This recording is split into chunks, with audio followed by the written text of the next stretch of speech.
একদিন একটা আইডি থেকে আমাকে মেসেজ দিয়ে বলে, আচ্ছা ভাইয়া আপনি কি আমাকে মানে 30 টাকা রিচার্জ করে দিতে পারবেন?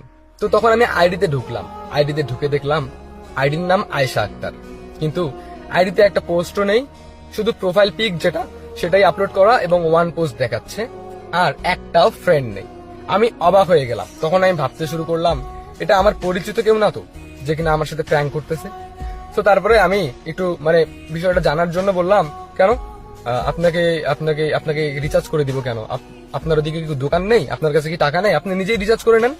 তখন বললো, ভাইয়া আসলে আমি বিপদে পড়ে গেছি, আমার ইমার্জেন্সি আসলে একটু রিচার্জ দরকার, আমার ফোনে এমবি কিনবো, তো আপনাকে আমি টাকাটা ফেরত দিয়ে দিব, এইভাবে আমাকে বললো। হ্যাঁ, তো তারপরে আমি মানে বিষয়টা জানার জন্য ভাবলাম যে ওর যদি নাম্বারটা পাওয়া যায় তাহলে চিনতে পারবো যে আসলে কে, নাম্বারটা দিয়েই দেখবো। তো তখন বললাম, আচ্ছা ঠিক আছে আপনার নাম্বারটা দেন, আমি রিচার্জ করে দিচ্ছি। তারপরে সে নাম্বারটা দিল।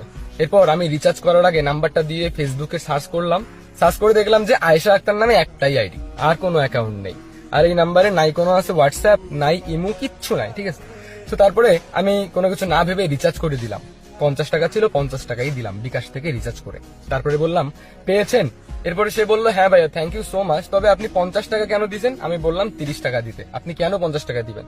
তো তারপর আমি বললাম, আচ্ছা ওটা বিষয় না, আপনাকে টাকাটা দিতেও হবে না, আমি জাস্ট আপনাকে একটা প্রশ্ন করতে চাই, আপনার আইডিতে কোনো ফ্রেন্ড নাই কেন?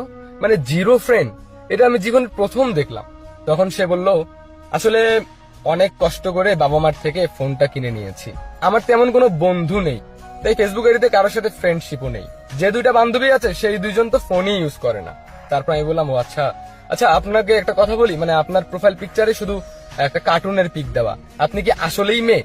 তখন বললো, আচ্ছা ঠিক আছে একটু ওয়েট করেন। তারপরে সে আমাকে কল করলো মেসেঞ্জারে, অডিও কল। এরপরে ফোনটা রিসিভ করলাম, রিসিভ করে শুনতে পেলাম সেই মেয়েটার ভয়েস। মেয়েটার ভয়েসটা আসলেই অনেকটা সুন্দর ছিল এবং কি একটু বাচ্চা বাচ্চা টাইপের ছিল, মানে তার কাছে সবকিছুই অজানা ছিল, ফেসবুক জগৎটা তার কাছে একদম নতুন, মানে সে নতুন ফোন কিনছে, নতুন ফেসবুক আইডি খুলছে, এইরকম একটা অবস্থা। হ্যাঁ, তো তারপরে আমি তাকে জিজ্ঞেস করলাম, আপনার নাম কি অরিজিনালি? তখন বললো, আইডিতে যেটা এটাই, আয়েশা আক্তার। এরপরে বললাম, আপনার ভাই বোন নেই? তখন বললো, না আমি এক বাবার এক মেয়ে, আসলে আমি পড়ি ক্লাস 10-এ, বুঝছেন, এই এসএসসি এক্সাম দিলাম, এখন আমার বাবা একটা ফোন কিনে দিয়েছে। তো এই ফেসবুক আইডি খুলে ফেসবুকে ঘাটাঘাটি করতেই আপনার একটা পোস্ট দেখতে পেলাম। তারপরে আপনার আইডিতে ঢুকলাম, দেখলাম যে আপনার আইডিতে অনেক দামি দামি খাবার সহ পিক, তারপর আপনার অনেক স্টাইলিশ ফটো।